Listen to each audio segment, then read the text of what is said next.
150 miles of manual labor in the tropical heat.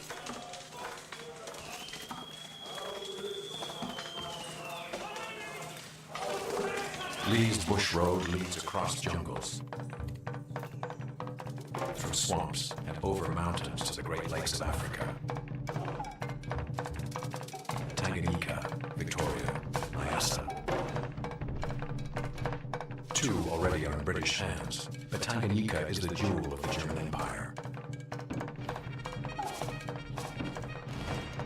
A prize that London desperately needs to turn the tide of the African War. 420 miles in length, it is a vital lifeline needed to arm and supply a jungle army. Whoever controls the lake controls the surrounding territories.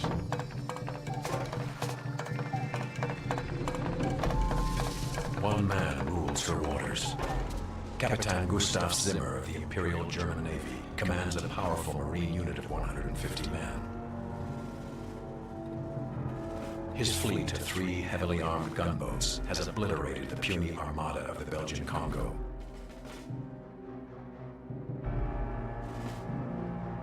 To win the battle for Central Africa, Zimmer's navy must be defeated.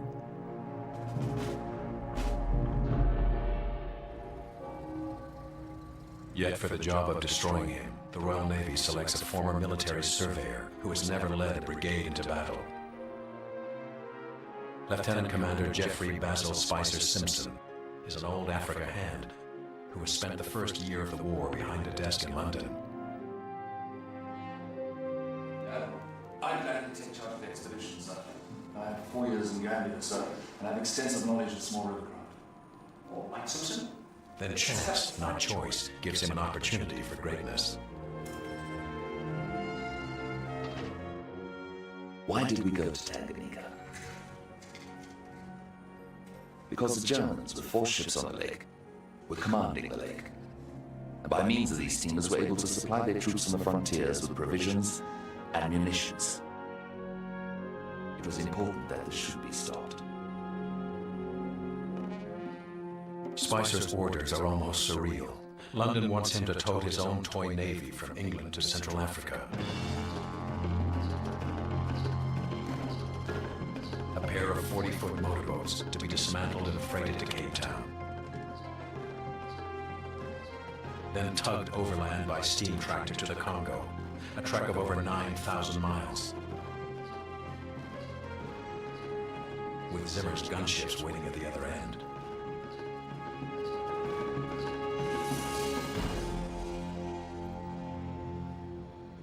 Spicer assembles the team. Well, gentlemen, here is our route. Former architect of the Rhodesian Railway, Paddy Wainwright, is the chief engineer. And our friends, the Germans. Tropical disease specialist Dr. Hoffer Henshaw will be the medical officer. As a casual friend of Spicer's, Dr. Henshaw knows Spicer is not your average leader. Spicer Simpson was a vain man, worthy of ridicule, and on occasion great admiration at the same time. This paradox was only possible because of the very nature of Spicer Simpson's own behavior, which was, quite often, bizarre. 28 men will make the journey. They are gunners, mechanics, and engineers. Not one has ever served under Spicer. The plan to take Tanganyika from the Germans is a simple one. Get to Tanganyika and destroy the German fleet by stealth and surprise. But their own warships are converted supply boats. The 2 boats taken to Africa by the expedition were not at all suitable as they were, but they were the only ones obtainable at the time. My orders were to get away at once. Spicer gives his mahogany warships names befitting pleasure boats. HMS Mimi and Tutu are quick, top speed 20 miles per hour. Spicer tests them on the Thames and has a 3-pound Hotchkiss gun mounted in the fore and a .303 Maxim in the rear.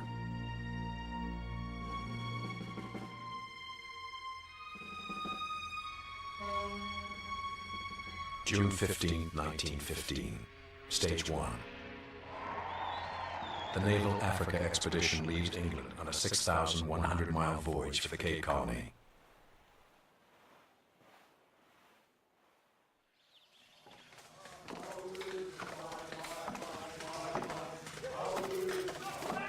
While Spicer and his men enjoy a placid southbound cruise, John Lee's army of African tribesmen hacks its way north.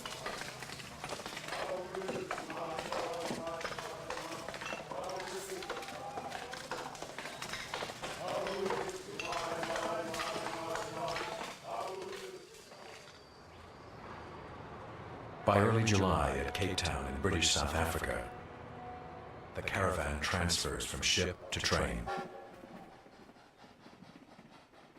July 19, 1915. Stage 2.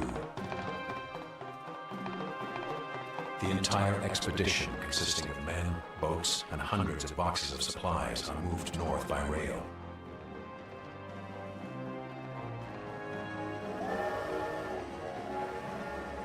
At Fungarumi in the Belgian Congo, they will meet up with Lee.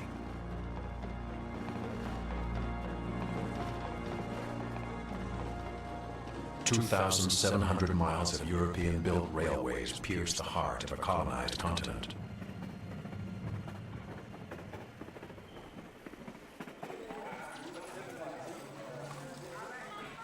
After 2 weeks, Spicer and his men reach the village of Fungarumi as expected. Morale is high.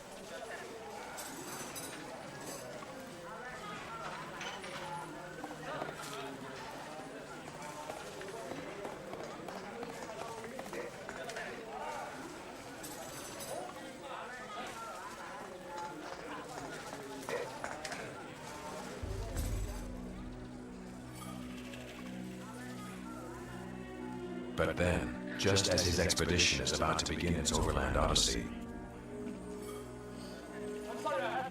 Spicer fires the man who blazed the trail. You've become a breach to the security of the expedition. That is completely false and completely wrong. Return to Cape Town, report to the Lords of Admin.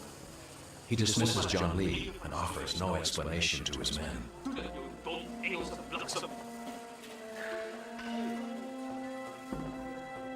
He alone will lead his men across the burning plains,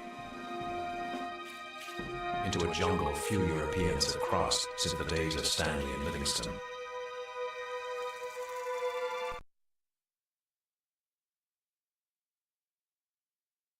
Engineer Wainwright orders them stripped of all fittings, propellers dismounted, the axles of the carrying wagons reinforced to carry the 8.5-ton loads.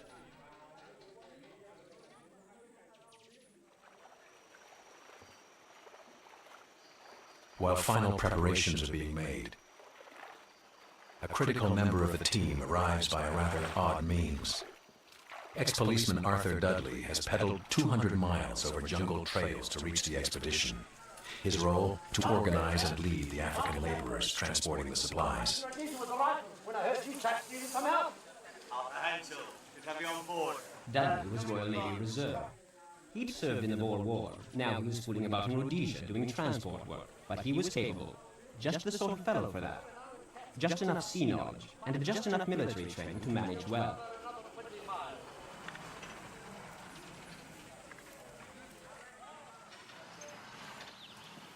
Two months after leaving London, Spicer's Navy on Wheels is joined by the steam engines that will pull the boats through the forest. The tractors are built for level country furrows, but ahead of them lie some of Africa's most forbidding peaks.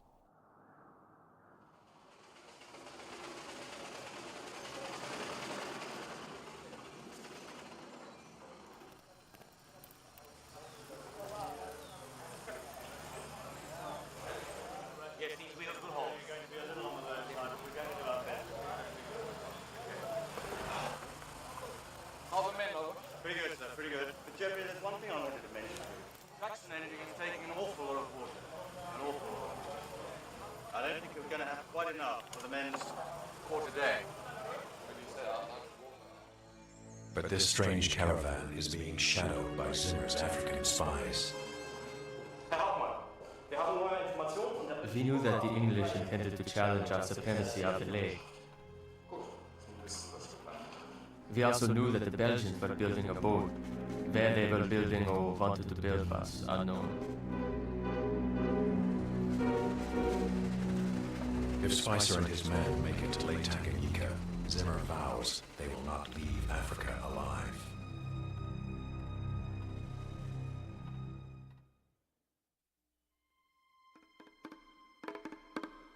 August 18, 1915. Stage 3. 150 miles of some of the least forgiving terrain on Earth await the British troopers.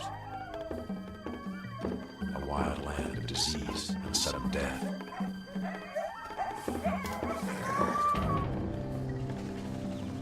At first light, Jeffrey Spicer leads his men out of camp. There were no roads such as we call roads in this country. Except for about 25 miles, the whole route ran through thick African forest.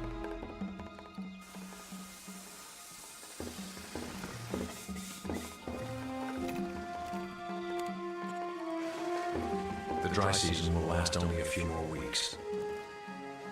Then the autumn rains will come.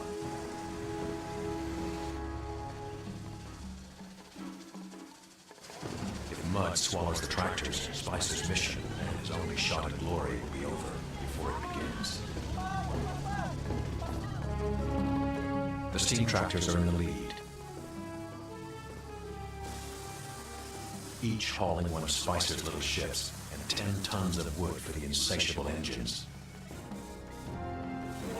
400 Africans, men and women, carry water, food, ammunition, medicine. A procession that stretches for nearly 2 miles.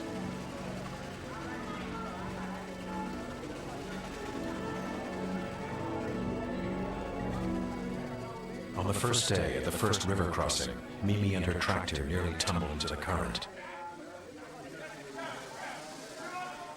It is the first test of Spicer's leadership.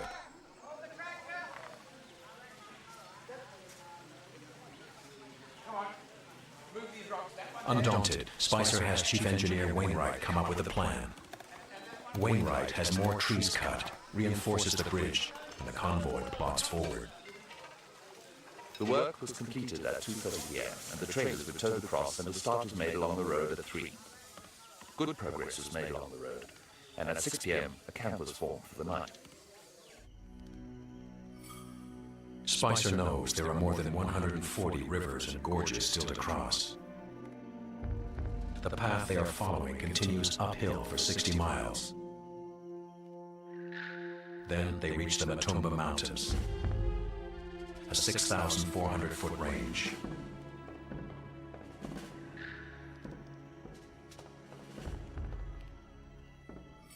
Day by day, mile by mile, the former desk officer grows more confident. His boasts more outrageous. The men love him.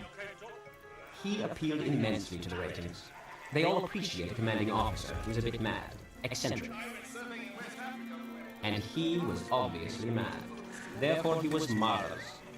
Wild animals, boys. That's the worry. No idea what it's like until you face a man-eating cat. That works. I'd say he could not refrain from telling absurd stories about his prowess at shooting the lions he'd shot. Although I'd never heard of any lions in Gambia.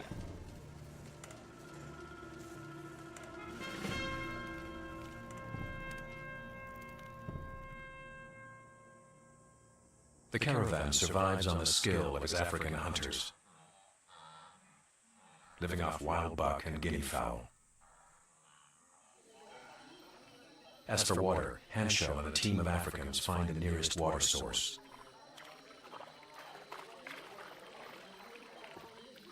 Much of the water is for the steam tractors. The rest is filtered, boiled, then filtered twice more, and used for tea, cooking, and the next day's water rations.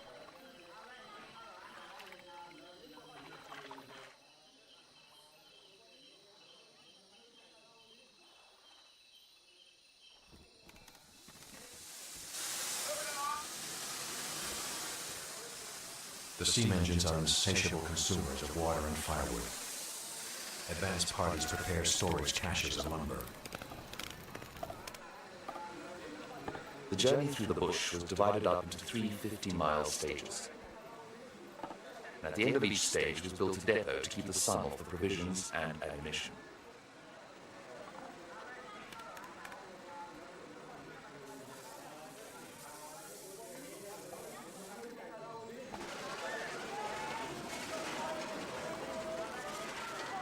The Englishmen, many of them new to Africa, fear lions and crocodiles.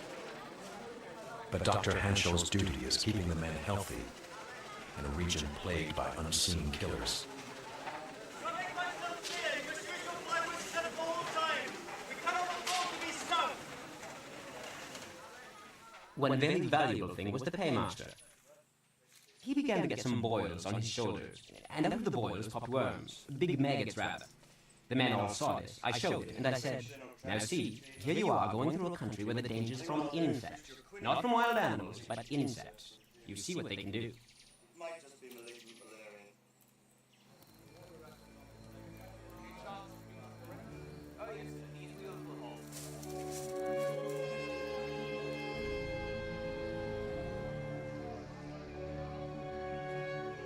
From the spies, crude telegraph lines convey fragments of news to Capitan Zimmer.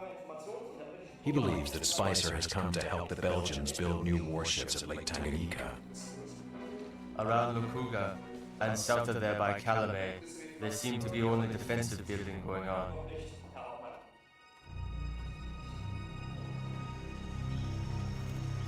But about Mimi and Tutu, Zimmer knows nothing. While the confident Germans wait, the English plod on, one agonizing mile at a time. 3¼ miles was the average for the boats. Occasionally we did rather more, and on one occasion we covered 14¾ miles. But there were many days when we were lucky if we did 1.5 miles. One day we did only 3/4 of a mile.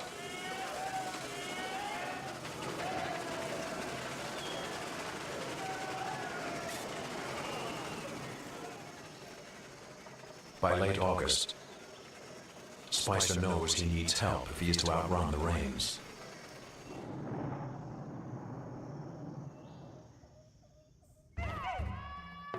At a village called Mwenda Makosi, the British commandeer 42 oxen to help drag the boats up the Matumba Range.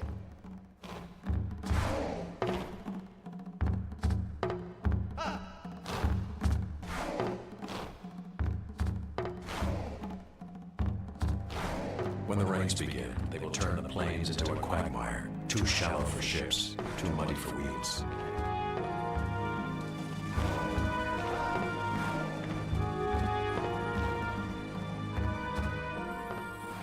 Until then, heat is the deadliest enemy. The thirst for water is unquenchable. Water for the engines, water for the oxen, a few cupfuls a day for the men.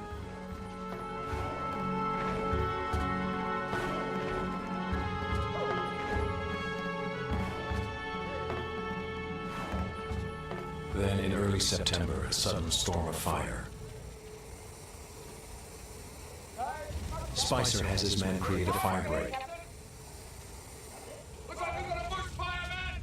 Right, beaters, get to it, you know the drill! He then orders that his precious mahogany boats be protected from flying embers. For Dr. Hanschel, it was a day of sheer terror. We nearly lost the whole thing by fire. Here was this war train bearing down on us at a terrific rate. We burnt off. We set fire to it. Only just in time. Just in time, we moved the guns, the wagons, and everything onto the burnt place. And the thing stopped. It was so damn near it came.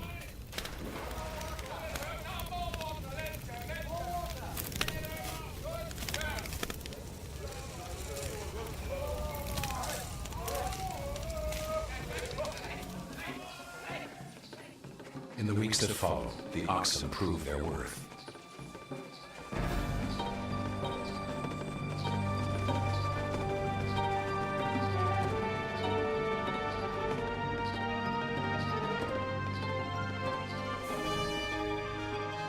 The top of the plateau was reached on September the 8th, 1915.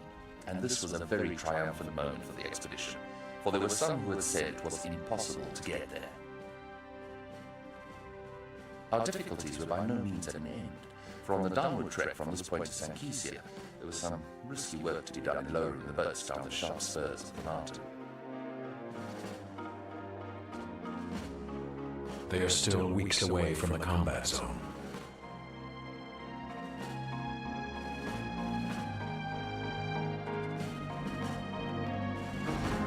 Using 42 oxen, 2 road locomotives, and hundreds of men, the expedition struggles to get down the mountain. On more than one occasion, the wheels of the boats dropped into anbay holes. The only way to get out was to fill up the hole with logs, gradually jacking the boat up until it reached the level. It was only by good luck that they received no damage.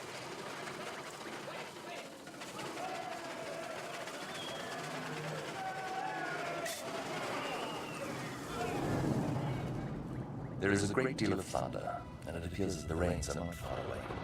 The journey now has become a race to get to the railway before the rains break and the roads become impassable.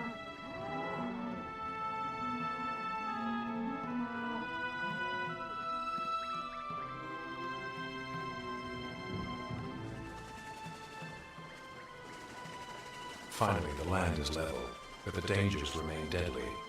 This is the country of the tsetse fly, carrier of the sleeping sickness that kills both men and beasts. Villages are nearly deserted, the ghost towns of Central Africa.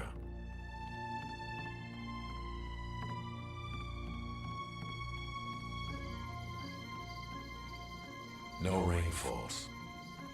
This is a dreadful blessing. Drought scorches the plains. At one point, the traction engines came to a standstill for want of water, and the members of the expedition were getting only half a pint a day. Lieutenant Commander Spicer offers local women a bolt of colored cloth if they will trek 8 miles to the nearest well.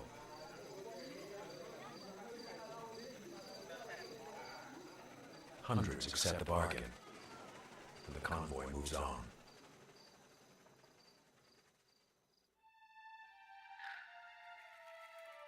For the first time since he tested them on the Thames, Geoffrey Spicer's 2-boat flotilla reaches water deep enough to sail upon.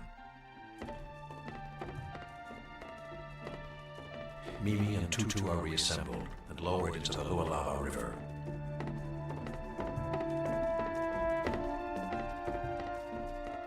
October 1, 1915.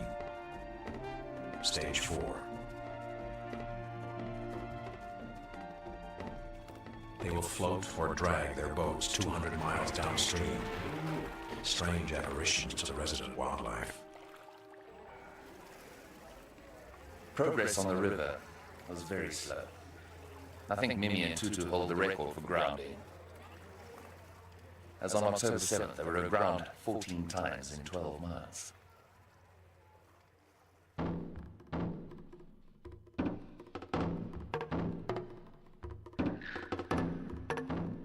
Even on water, Spicer's flotilla manages barely 10 miles a day. Then at the rail depot at Caballo, Mimi and Tutu must be packaged safely for another journey by rail.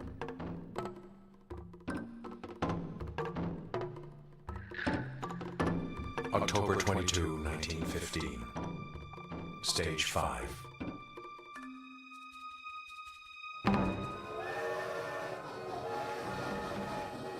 The final phase of the long odyssey. 173 miles across precarious trestles and crumbling bridges to the Belgian shores of Lake Tanganyika.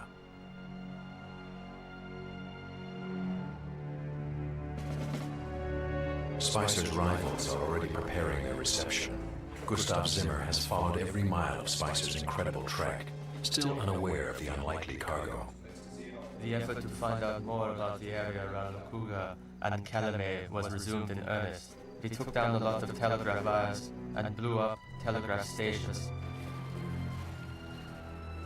As soon as the British reach their final destination, he will send his gunboats to destroy Geoffrey Spicer and his half-mad dreams.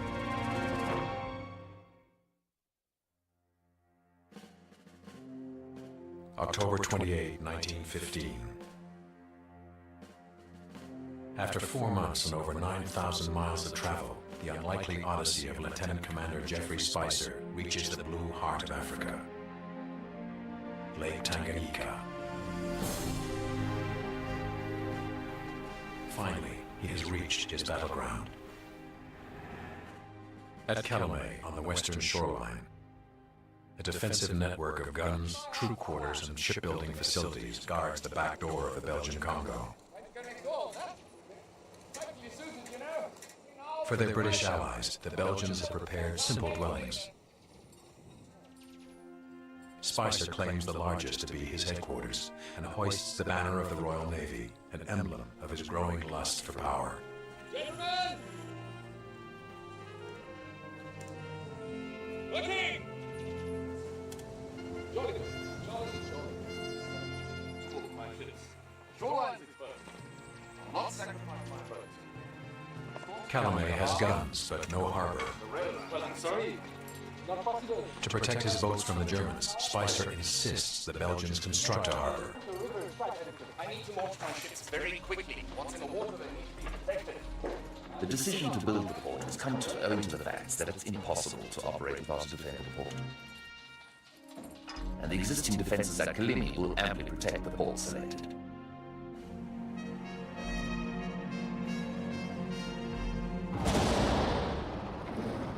Hundreds of tons of rock are blasted and positioned into the crocodile-infested waters to create an arced jetty.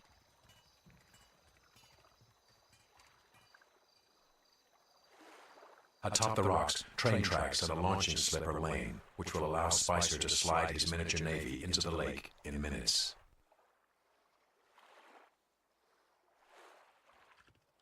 While the jetty is taking shape, the Belgians give Spicer the details of the 3 German ships he must destroy. The smallest German vessel is the Kingani. At 55 feet long and 12 feet wide, she is far larger and better armed than Mimi or Tutu. Her compatriot, the Hedwig von Wissmann, is even larger, but slower. Carrying 2 powerful guns and a crew of 22 sailors, she has room for 200 extra troops.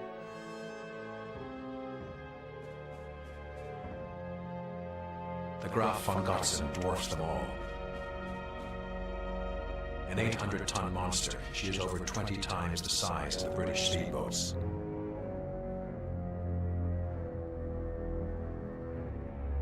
Her massive guns can blast Spicer's boats to oblivion with one shell. The little British boats are seriously outmanned, outgunned, and outsized. To tilt the balance of power, Spicer plots a surprise attack to capture the Kingani. It is an audacious plan for a desk officer who has never led a combat mission. I think our only choice is an ambush. Sometimes the Germans anchor themselves here at the Waldo Island. Perhaps what we lack in size, we gain in speed. Ambush is our only choice. Thank you, Jen.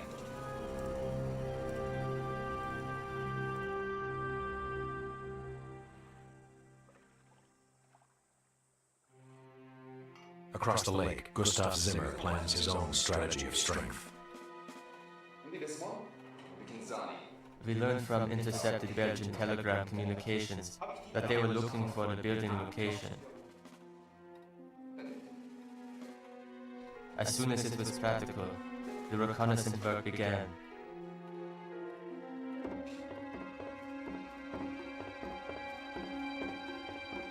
December 1, 1915. German Lieutenants Walter Rosenthal and Job Odebrecht embark on a stealthy mission of reconnaissance. In 4 successive evenings, the 2 ships slip in under darkness, snapping off night exposures of the harbor.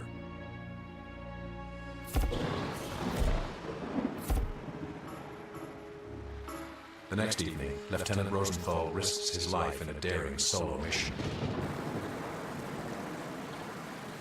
He He wanted to swim ashore to find out more about the dry dock and the building of the new ship. Despite the danger of crashing waves and crocodiles, he reached the dry dock, took notice of 2 boats, then swam back to the designated meeting place.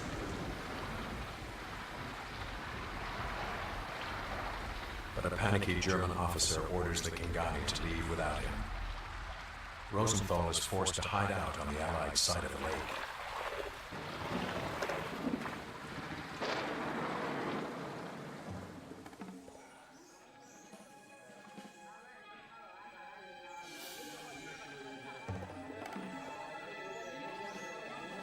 At daybreak, abandoned in enemy waters, Rosenthal is taken prisoner.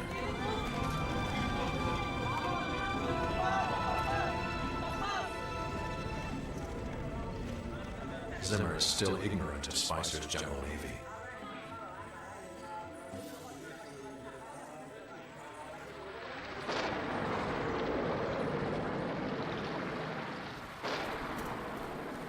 Mid-December, the rains come.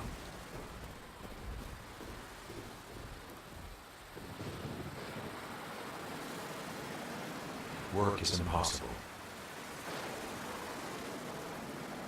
All they can do is wait. We're having heavy rains almost daily, and 1 or 2 members of the expedition on average are always down with slight attacks of fever.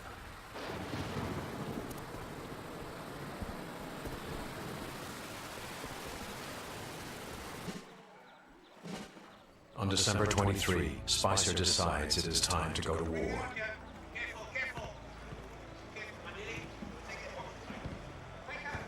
Far from his desk in London, Africa has freed Spicer's spirit. His battle dress reflects his liberation. To the amazement of the crew, and to the Belgians and the natives, he didn't wear shorts. He wore a tiny little khaki skirt with pleats in it. Spicer and Britain need allies. The men of the Baholo Holo nation see the eccentric white man as a natural chief. Christmas Eve. The mahogany gunboats undergo their first trial runs on African waters.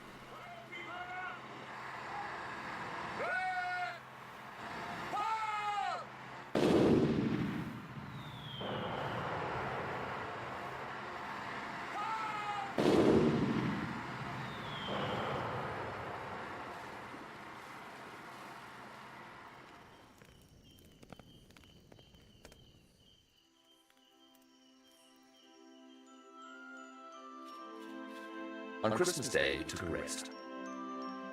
And it being the first time the whole expedition had been together, we had a big celebration.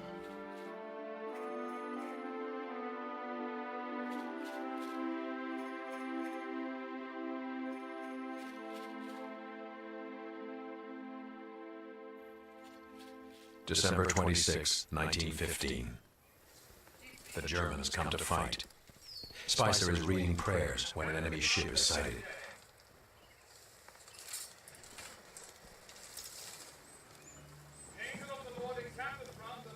Spicer ignores the enemy's approach.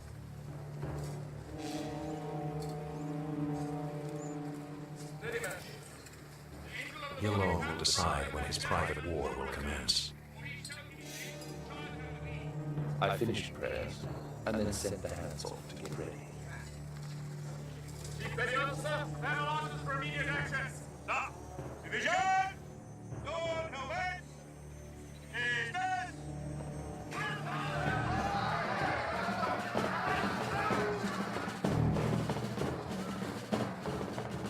Dr. Hanshaw and other non-combatants head to the cliffs to watch the battle, as if it was a cricket match. The paymaster and I, and the petty officer Murphy, and so on, we had a grandstand view of it. It all happened right under our eyes. At 11:25 a.m., Spicer and his fleet set off in pursuit of the enemy. Spicer is in the Mimi. Lieutenant Dudley, without his bicycle, is at the helm of the Tutu. Spicer's plan is to sneak in behind the Kingani and attack her from both sides. The Kingani can only fire on them with her bow guns. Capitan Zimmer has sent the Kingani to blow up the Belgian harbor installation, but instead is confronted by Spicer's entire navy. She was well inside the bay before she was aware of the existence of the British boats on the lake, and the Minnie and the Tutu rapidly overhauled her and opened fire.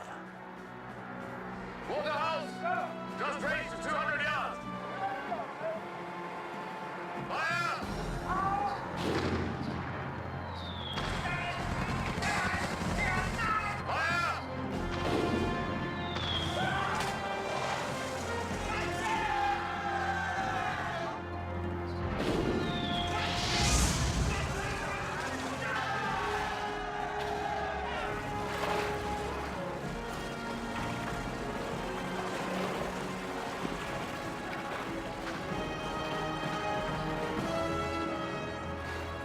An early shot from one of our guns carried away her mast, and she got several hits below the waterline.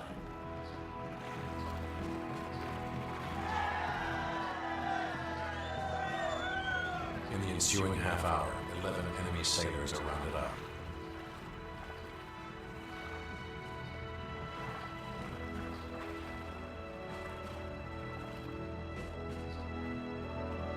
Lieutenant Dudley takes control of the captured Kingani and brings her and the captured survivors back to base.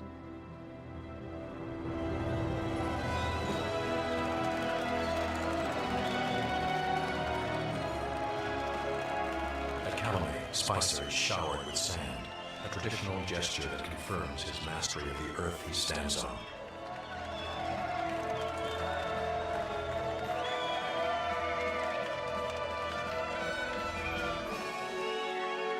Three German sailors are buried with military dignity. The British have suffered no casualties. But the battle for the Blue Heart of Africa has barely begun.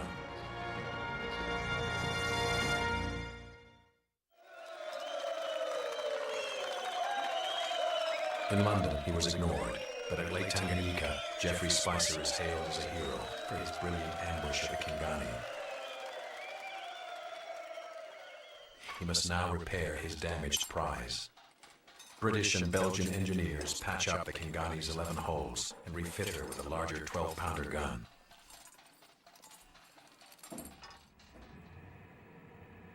When they are finished, Spicer rechristens the German gunboat as if she were a French poodle, naming her HMS Fifi.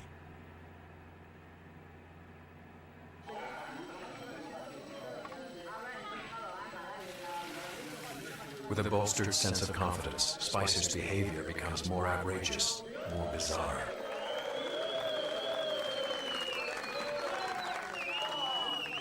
Twice a week, he performs a ceremonial public bath, complete with cigarettes and vermouth.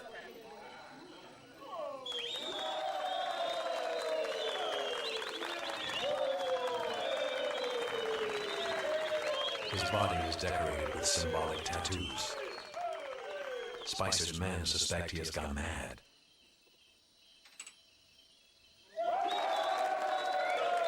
But the Baholo Holo warriors understand the white man's message. They call him Bwana Chifungatumbo, Lord of the Loincloth.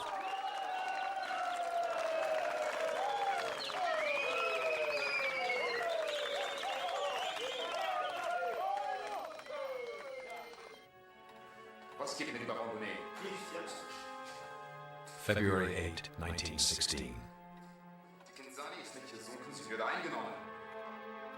We got information from native spies that the Kingani had been sunk by a new coastal artillery battery.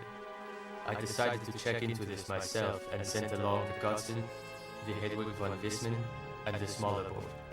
The Germans still do not know the Royal Navy has invaded the lake.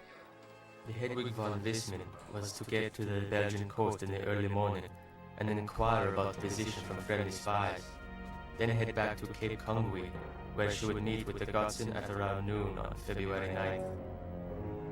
Then together, Zimmer and Odebrecht will attack the harbor.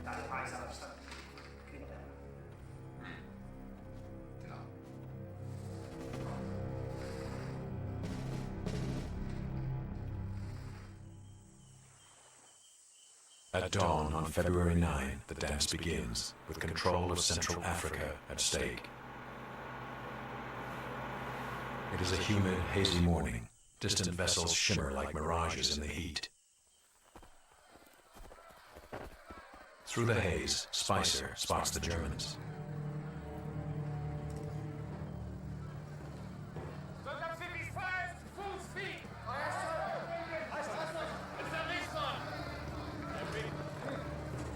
Can I join the battle, Assault? Absolutely not. Valuable, old man. Far too valuable.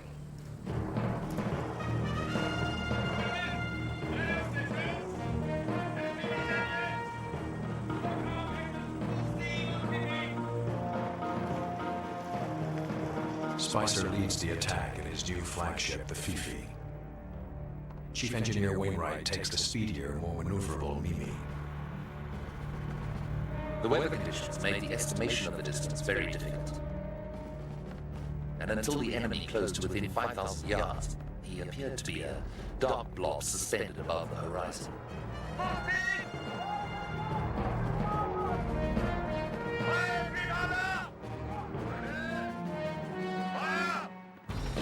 For more than an hour, Spicer's shells fall short of the fleeing German ship.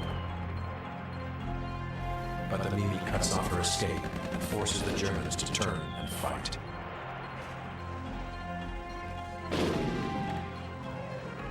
As if protected from death by his magic tattoos, the Lord of the Loincloth refuses to take cover.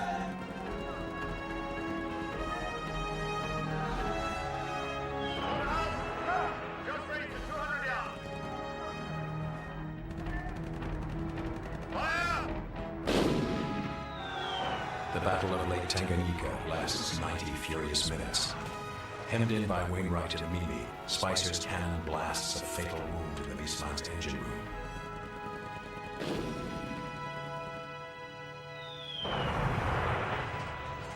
In a few minutes, the Hedwig von Wissmann burst into flames, and finally she upended and went down.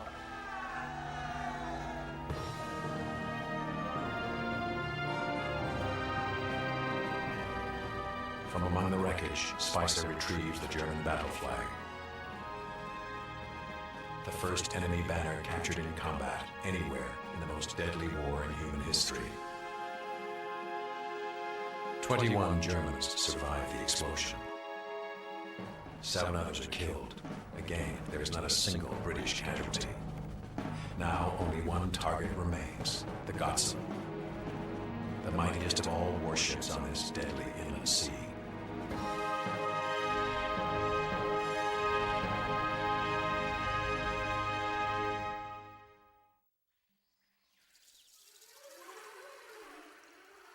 To the Baholoholo people, the sinking of the Wisman confirms Geoffrey Spicer's status as an indestructible warrior.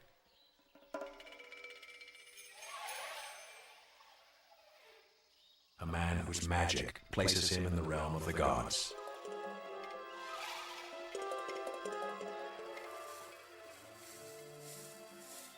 Come on, Doctor. What the hell are you talking about? Beer? For miles, up and down the lake, elaborate clay fetishes are shaped in Spicer's image. Spice! And clay and wood images grew up all around the place. The helmet, and the beard, and the jupe, and the bare arms with scratches on them to make the tattooing. He was the great Bwana Ikuba. At the peak of his powers, Spicer is told that his war against Zimmer is over. The Allies will import a new weapon, airplanes, to destroy the Gotsen from the sky. June 1916. Allied seaplanes launch a barrage of bombings on Kigoma. Zimmer decides to scuttle his flagship. It was hard for us to blow up our last ships, but they could not be allowed to fall into enemy hands, for they would have construed it as a kind of victory. We conceded to the stronger force, but our willingness to serve and our enthusiasm was not broken. Germany's dreams of an African empire are shattered, thwarted by an unlikely hero and his jungle navy.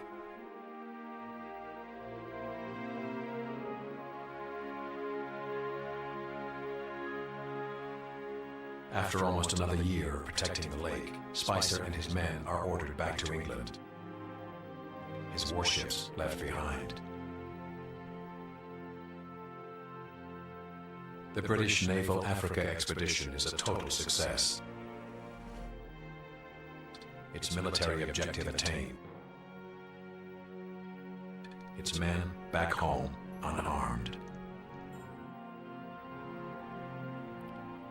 He has led his men on a bizarre, nearly impossible mission, a small step on the long road to history.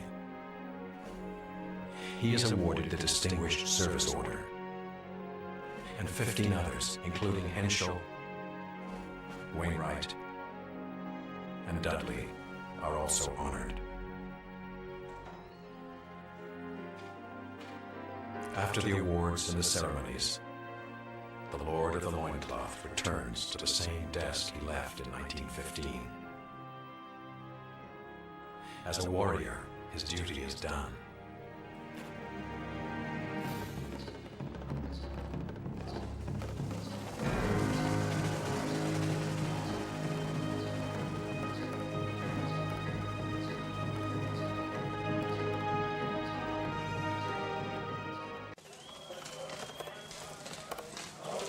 "150 miles of manual labor in the tropical heat.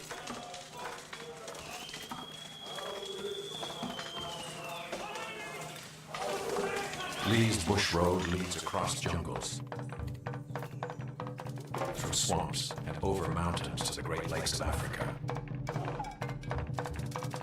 Tanganyika, Victoria, Nyassa. Two already are in British hands, but Tanganyika is the jewel of the German Empire. A prize that London desperately needs to turn the tide of the African War. 420 miles in length, it is a vital lifeline needed to arm and supply a jungle army. Whoever controls the lake controls the surrounding territories.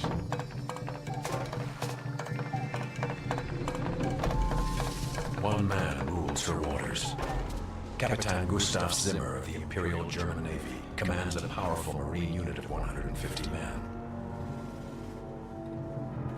His fleet of 3 heavily armed gunboats has obliterated the puny armada of the Belgian Congo.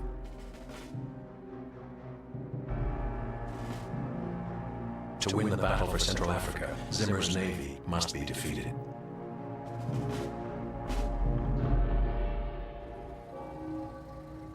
Yet for the job of destroying him, the Royal Navy selects a former military surveyor who has never led a brigade into battle.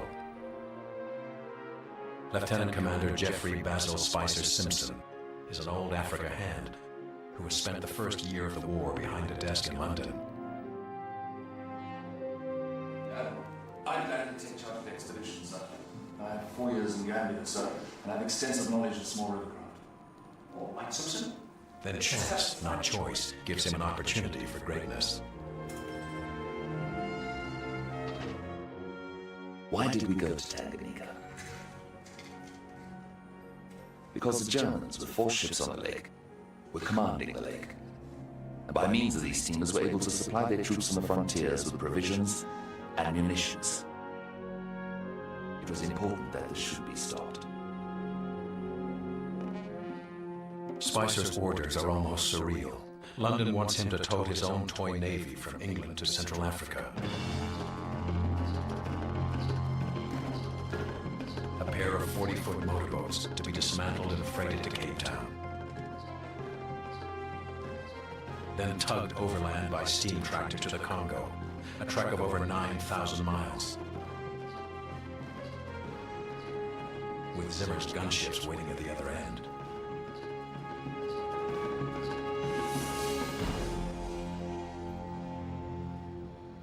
Spicer assembles the team. Well, gentlemen, here is our route. Former architect of the Rhodesian Railway, Paddy Wainwright, is the chief engineer. And our friends, the Germans. Tropical disease specialist Dr. Hofer Henschel will be the medical officer. As a casual friend of Spicer's, Dr. Henschel knows Spicer is not your average leader. Spicer Simpson was a vain man, worthy of ridicule, and on occasion great admiration at the same time. Quite an undertaking, Jeffrey. Absolutely. This paradox was only possible because of the very nature of Spicer Simpson's own behavior, which was, quite often, bizarre. 28 men will make the journey. They are gunners, mechanics, and engineers. Not one has ever served under Spicer. The plan to take Tanganyika from the Germans is a simple one. Get to Tanganyika and destroy the German fleet by stealth and surprise. But their own warships are converted supply boats. The two boats taken to Africa by the expedition were not at all suitable as they were, but they were the only ones obtainable at the time. My orders were to get away at once. Spicer gives his mahogany warships names befitting pleasure boats. HMS Mimi and Tutu are quick, top speed 20 miles per hour. Spicer tests them on the Thames and has a 3-pound Hotchkiss gun mounted in the fore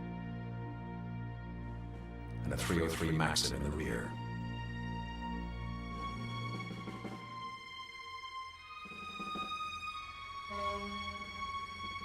June 15, 1915, Stage 1. The Naval Africa Expedition leaves England on a 6,100-mile voyage for the Cape Colony.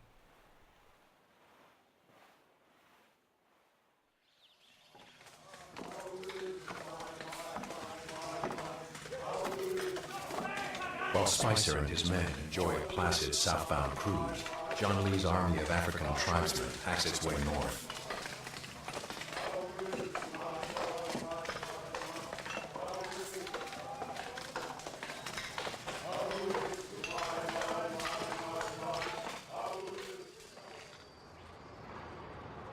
By early July at Cape Town in British South Africa, the caravan transfers from ship to train.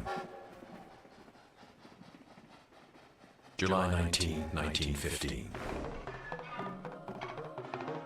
Stage 2. The entire expedition, consisting of men, boats, and hundreds of boxes of supplies, are moved north by rail.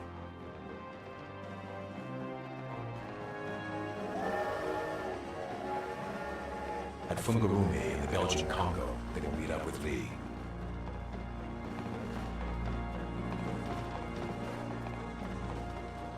"2,700 miles of European-built railways pierce the heart of a colonized continent.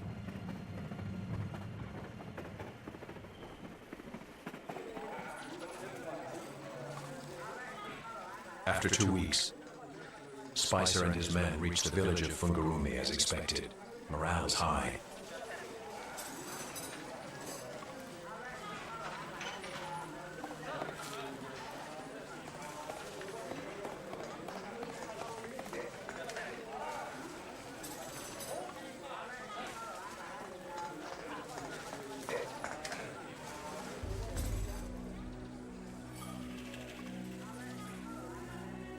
But then, just as his expedition is about to begin its overland odyssey,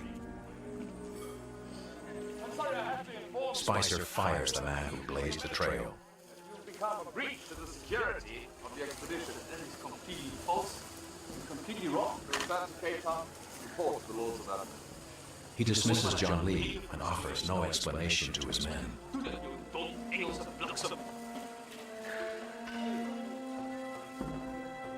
He alone will lead his men across the burning plains, into a jungle few Europeans have crossed since the days of Stanley and Livingston.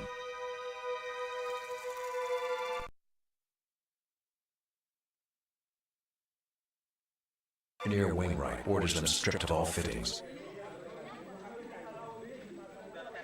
Propellers dismounted. The axles of the carrying wagons reinforced to carry the 8.5-ton loads.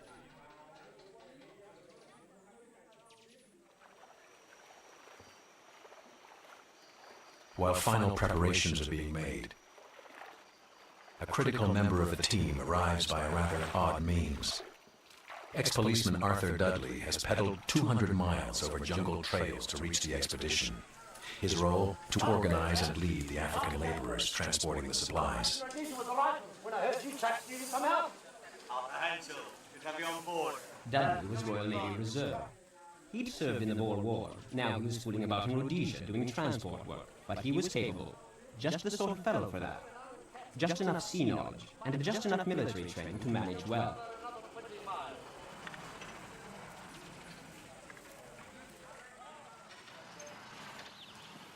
2 months after leaving London, Spicer's Navy on Wheels is joined by the steam engines that will pull the boats through the forest.